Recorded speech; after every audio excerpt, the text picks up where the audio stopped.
All right. Hello. So you might tell that I'm not in my studio. Oh, we're dressed the same, by the way. Uh, Hey, black and black. we're not. I'm not in my studio. I'm I not see live from my that. studio. I'm on remote. I'm I in. see some. I see some palm trees and some sunshine. I love it. Yeah. I seems like I come to the Florida Keys this time each year. At least I have for the last 3 years, I think, since I've. Yeah, I go Yeah. on a road tour. I go down on a road tour. There are worse. There are worse places to be. Is that that's when they hold the what do they call it? I don't know. You know all the when all the friendly fellas come to the Keys. No, Don't they no, hold that's October. That's October. October? We were there during that time, and it spurred a lot of conversations that I wasn't prepared to have with my 10-year-old and 14-year-old. You're like, I'm Yep. always down here this What was time it? of Fantasy. year. It's called Fantasy Fest. Yeah, yeah, okay, that's what it is. Yeah. So have you ever been to it? No, I have It's an not. experience. It's definitely a people watching experience. That is for sure. That I is for imagine. sure. I remember planning a trip down there with my aunt. She's like, "Well, we don't probably don't want to go this time of year because it's going to be a little bit much." This is a while ago. Yeah, dude, it's wild. Going walking down the street and you just have people dressed in it's just wild. I mean, I love gay dudes. They're like the friendliest, nicest people in the world. But yeah, I don't know. It's just the way that people are dressed. Um, Right? some Yeah, of them just have I body paint, and right. I imagine that's probably not the most kid-friendly environment. no, no, not not, really. not, not something I'm looking to expose my Yeah, and we walked little into it. We ones to were at we school. were unaware. We knew it was going on, but we didn't know what it was at the time. Didn't And realize so how much of a we went into that place to get ice cream, and we turned the corner, and all of a sudden, whoa, where did we just let's go. go? Okay, Boy, did we just make the wrong turn? we just fast track some interesting conversations with the kids. Yeah, yeah. So I like being able to get onto the road like this because it takes me out of my when I'm at home, when I'm in the office, when I'm going just from meeting to meeting to meeting, I find that I'm operating in a different framework. You know, Right, my I'm more in an organizational kind of mode. Whereas when I get on the ground and I'm meeting with local company leaders from the real estate side and actually being in front of real estate agents, hearing their challenges. You know what's interesting, and I think that this is one of those things that you and I talk about anyways, but this is more of firsthand account now as opposed to, hey, this is what I believe or see. right. And this comes from it doesn't matter who they are. It's like you and I have always talked about lead generation as the number one thing. And on Tuesday, I was in front of a lot of newer agents. They're just having a hard time getting going. They're just Yeah, they don't that there's so much information out there, they don't know where to start.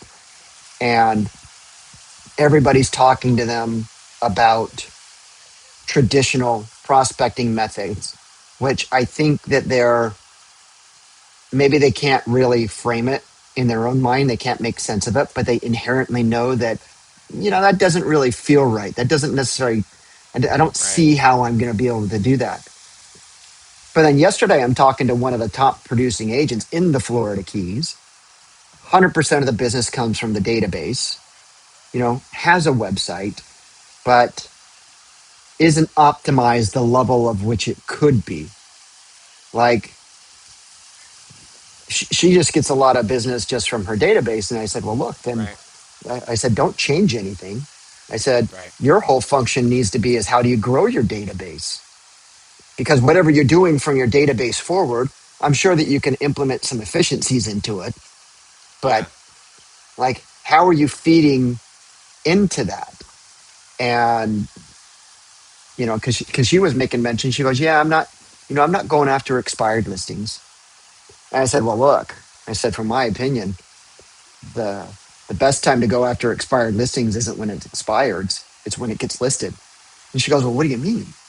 I'm like, "Look, there's a good chance that, especially in a changing market, that if a property gets listed, it might expire. So it behooves you to go preview that property and have a chance encounter with one of the owners, just so that you can build that at least notoriety, because downstream you might Right. do it." And she goes, "I never really thought about that." I'm like, "Yeah, you don't want to be like the 2 dozen phone calls that call before 8 o'clock and expire. That's a first sure way not to get it."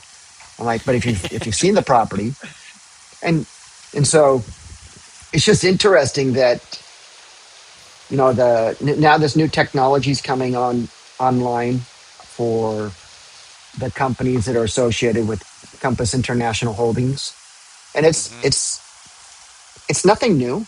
It just works and it's all integrated. Like Right. like it's really great for the real estate industry. But I found myself saying, I'm like, look, I said, if you're going to go build a house, it doesn't matter if you have a hammer, a pneumatic hammer, uh, an electric hammer, a jackhammer. Like, if you don't have the underlying fundamentals on it, if you don't know how, if you're not utilizing those as a tool now, that's not going to be a magic pill that's just going to make things awesome. I don't think people see that it's not the technology. Most of the technology that they have right now is good enough. Right. It's the underlying strategy on how you use the technology that's going to be beneficial. So that was enlightening. Love that. The it's I have the opportunity to talk with, so many folks, and there's a lot of people that do really well with, the way that they've grown their business. Um, I'm like, well, do more of that. Yeah, don't change Just do anything. more just do more of what's working well for you. Like, I mean, there you gotta do some, like, introspection of, like, analysis of your business. You're like, "Oh, every time I, sell a home, I go collect go knock all of the neighbors' doors, and I get, a half a dozen contacts to my database." Like, well, don't stop doing that. Just, do that more often. That's, keep that up. So, you know, the old school stuff works, and, for the folks it can add a little bit of technology, a little bit of the new school stuff onto it. Like, it's a winning recipe. Well, the old stuff works. It just needs to be modified for the modern day. And I'll give you an example. We're going into the spring season, open house season, Hmm. and so I'm having conversations with people doing open houses. How do you get an open house planned? And see, I think this is a trivial question, but then when I go into an area that I'm not completely familiar with and I don't have understanding, I can see why those questions come up. And what most people do is that, for door knocking, look, if I was brand new to the business, I think door knocking might be one of my my activities that I do, Hmm. but it wouldn't be just for the sake of door knocking. It would be, hey, let's plan an open house and then let's knock around and promote the open house for like the 100 properties around it. It gives you a reason to go do that. And a lot of people still do that, but what they do is they go, they knock, and you probably have it on your home too. You have a doorbell video, and they knock, they wait, then they leave. And I was in this was a few weeks ago. I'm like, look, if you're going to put the time, effort, and resource into it, I'm like, pitch the doorbell. Like, I love that. nobody pitches the door. Have you ever got a salesperson, come to your door, and they ever pitch the doorbell? No one's ever pitched the doorbell, and that's something that you'll watch. Yeah, I mean, And it's gonna you'll have the recording pop up. You're like, oh, that's genius. it's no Um, different than leaving a message, yeah, yeah. except that somebody's going to watch it because it doesn't transcribe it yet. Right now I just read my messages, but I just find that is extremely odd that number one, they don't have a clipboard and they don't have the 100 names of the homeowners. They're just going blind. They're just knocking on it. And Yeah. instead, when it doesn't get answered, because it's going to take you probably 20, 30 door knocks, you're only going to get a hold of like 5 people out of like 100 door knocks. And they don't have their names. They don't customize it. It's like, if they don't answer, you look at the doorbell and you're like, hey, Mr. Smith, Mr. and Mrs. Smith. Hey, I'm Brett. I'm with XYZ Real Estate. Hey, the reason I'm stopping by is I'm having an open house in 3 days. It's over on the property here. I'd like to invite you, or perhaps see if you know anyone that might want to move into the neighborhood. Here's a Right. flyer. Download this code. You know, you know. Yeah. Actually, the QR code wouldn't work, but uh, here's the direct link that you can go to. Here's my website or Right. something like that to go to, Or just pop by, right? or just pop It's by. over on Yeah, here. We'd love to have yeah. you. We're gonna have some tacos. Hey, I and had and a then and then you say, by the way, if you're interested in what happens with the value of your home on a month to month basis, I offer a free monthly market report that talks about the neighborhood. It's free to join. Go to my website and sign up. So now you have a call to action, and now you're growing your database with people who actually live in the area. the so I had somebody on the other day on one of our coaching calls, and they had a killer thing that I loved. So it was like, it's in line with the open house. So it was a two touch thing. So number one, they went and did the surrounding homes, just saying, hey, we're gonna have open house. There's gonna be some traffic. Here's my card. They left their card on there. If anybody's blocking your driveway or anything like that, but just wanted to give you a heads up on these days we're gonna have um you know you know there's going to be probably an influx of traffic, so I just wanted to give you like courtesy, give you my card. If there's any problems, like just text me, and I'll help you out with that. And then so touch point number one So there, he's calling or they're door knocking or both. door knocking. Okay. um and also, like, if they're not there, like leaving like a written heads up, like a little snippet, like a little sales pitch. Here's my card. Here's what we're doing. Give me a call. So it's not like, it's not left on their, like, they'll have something tangible there. And then went back after the house sold to sign a welcome card for the new neighbors, and Oh, that's asked if they would genius. like to put their like to sign the welcome to the neighborhood card. And just like, yeah. It's genius. Yep. Yeah, I So was like, as you were dude. walking through that on the step one, you've heard my whole tactic about warming the water. It's all about Mhm. leaving a message, having a purpose, whether it's a true purpose or not, having a purpose to actually make the call. See, I'm looking Right. at it like that. Is number one, it's valuable to the homeowner. Number two, they're like, wow, that's never happened before. That's really cool Mhm. that that person would take the time to do that. But then I started thinking about, well, no one's going to make the phone call, but what if you put together just like a 4x6 card, very cheap to make, customize and property address, have a QR code on there. If you have any problems, do it, because if they do that, you capture their email address and their on the property address, and now that's a way that you can enter into the the database. Yeah. Plus, you can give them a way to download, the flyer and the event and all that other stuff. So I think there's a way that you can optimize that to capture lead generation. As far as the card, even if they're not home, hey, just let me know. Yeah. I'm going to be in the area again. I'm happy to stop by Yeah. just to sign it. Would you like He to be in? Would you like to give your information, perhaps what you do, for a way to contact them? There's Yeah. a. What if you Yeah. created a neighborhood directory? You went around and say, hey, I'm putting together a neighborhood directory. Um, I mean, that's. I got next door. Oh, that's true. That's true. But yeah, yeah. I'm. But it's those little touches like that. I think they even went and pulled like all the homeowner data too beforehand. Oh yeah, There yeah. wasn't That's any the there wasn't any like heavy lifting. It was like, oh, this is John at this address. Like, hey, it's Was it a and physical card or was it a digital card?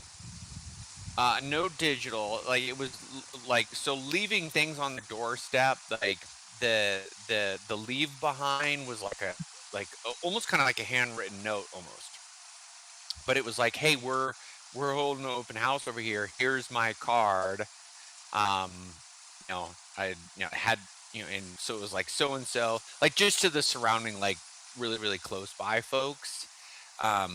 Here's my card, and then um, just give it heads up, come by, like a couple things, come by, you're welcome to join. And then if there's like you're gonna, you may experience an influx of traffic, apologize ahead of time for any inconvenience. If there is any problems, here's my phone number. Please call me immediately if like somebody's blocking your driveway or anything like that. So it's like but there was no direct like call to action. Just Just pure just it was pure. like You know what's cool just about that pure is that it really gives you the opportunity to boast without direct boasting. You're like, look, 100%. there's a You're good demonstrating. chance there's a good chance that unlike any other open house, you're going to see an Yep, influx because we do a lot yep. of advertising beforehand. And so might not get And any, then might get a lot. yeah, and that all and then there was like further like long tail from that where it was like if you'd like to know how much this home sold for, how much that like, so that was kind of like that was like the follow up to the card. Hey, this is how this is going to impact, I'm sure obviously that's and then some of those same follow up questions you have. Do you know anybody that's looking to move into the neighborhood, or if so you have those like standard like follow up sales processes too, like on I'm going the to follow up include card. that So into it was genius, man. I was like that. recommendations on open it was house. it was it was uh just the simple heads up thing. It's a soft sell, but you're like there's the demonstration aspect of like I care this much about my clients component to it, where it just conveys like it conveys so much depth and weight in just simply doing without having to say anything at all, like you're not pitching, you're not getting salesy. I You know, loved and it. I see a value in that because now you got my creative juices flowing with how I would operate it. See, I would I would canvas the property on foot like 10 days before, Right. and then like 3 days before or even the day before, I would just use slide dial to drop any phone number that I have, just say, hey, I came back at such and such. Gives you the second Yeah. point and it allows you to leave that. And it gives you your phone number to them to text back. So that's Yeah, that would we're be 18 I minutes mean in, Luke. I'm good. We don't need to talk anymore. Good. we're all set. I mean, we started off on a very interesting topic, but there's some good juicy meat and potato. That was good. And I think, you every newer agent that I get to contact with. See, I think that open houses need to benefit the seller. A, and I think a lot of times people are looking at open houses not to benefit the seller, but to benefit the lead generation for buyers. Yeah. And I think they both can exist. You know, the whole point is, in my opinion, I think open houses are dangerous. I think that having a bunch of strangers walking through your house in this day and age, given the fact that you have so much technology that you can do a virtual walkthrough, you don't have to do that. But Right. on the same token, it does allow for those people to walk through and you to establish, a feeling for person internally, and it is a marketing concept. So, uh, but for the agents that do a lot of open houses, if they're new to the business, it's a really quick way to generate a good amount of business. And most Yeah. a lot, I shouldn't say most, but a lot of veterans that I come up with, they don't like doing open houses. I didn't like doing open houses. I didn't like doing open houses because I didn't know how to do open houses. Like back in the Right. day, I just like, okay, I'll hold it open. I didn't do any advertising. I didn't do any marketing. I went there, took a nap on the Yeah. couch. But Right. now, you plan it like an event. You're like, Have some oh my gosh, creamsicles. Give away some this is creamsicles.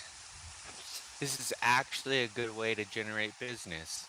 Um, And Shocker. it's actually a good way, if we look at it from the benefit of the seller, to let the neighborhood know that it's for sale because there's a good chance that they may know somebody that might be Yep. moving into the area.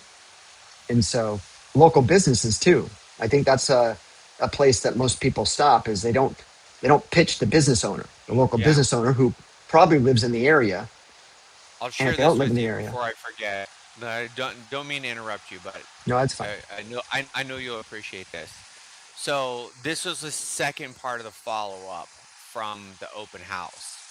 So we had a lot of interested buyers that were making offers on that property that didn't get it. So now I have a lot of people that want to move in Live in the this neighborhood. neighborhood specifically. Yeah. So if you know anybody that is even remotely interested in selling, so that was one of the like Yeah. Now just that is a home strategy that I've used in home the run. past, Yeah. but the way it ties in together, Yep. especially with and I think you shared that with me beforehand, and I think we had a similar, but now it's spring because it's open house season. Right. But tying that together in a complete how to do an open house from beginning Hmm. to end, a strategy, Yep. it's great. Amen. What was I just Sorry. not so you forget, but I forget. Yeah, I I didn't want to forget myself. I was like Yeah, and I'm that glad you was one of didn't. the key that was one of the key missing pieces to my train of thought earlier Yeah, that made that so effective in regards to picking up more listings after the fact or being able to generate more leads okay, from this is the where I was going surrounding with it. market. Is there's a lot of agents who have open houses that Hmm. don't use open houses to the degree in which they could, and that gives lower producing agents or perhaps new agents an opportunity to come into it and use that for marketing purposes because the consumer doesn't know who owns the property. And this is Right. probably a good. So the company that I'm here visiting in the Florida Keys, they have 20% of all of the Florida Keys listing inventory. Like they Wow. are. I mean, the family has been here for 70 years, and uh, that's the benefit of being with a company. A lot of real estate agents, the only thing that they're looking at is what the split is. They're not looking at what do you get for that. Right. Man, to to go back into it and be part of the top organization with all of this business that directly ties to your reputation, aside from going into XYZ boutique real estate that might have like two producers. Like Right. I honestly, I just don't understand it. I don't understand the concept of jumping over dollars to pick up dimes. I don't. Yeah. It's I know what you mean. Um I mean, I guess at the end of the day, some people just kind of gravitate towards that like scrappy underdog component too, Yeah, where it's like, yeah, I'll go, I'll take, uh, I'll take the trade off of, being not the other 30 in the other 30% bucket for yeah, yeah. for a little bit more action and might create my own claim to fame type. But yeah, to each his own. That's why there's so many good plenty of options out there for all suits of people. Hey, do you remember when I was, and this is when we started our vlog or our podcast or whatever we call what we're doing. think we call it a podcast. Um, when I was at Keller Williams and I was just recruiting, I was just attracting people. I Yep. had the training program, had the coaching program, had everything, and I was just bringing people on. Well, now my current position, I'm actually helping some struggling companies.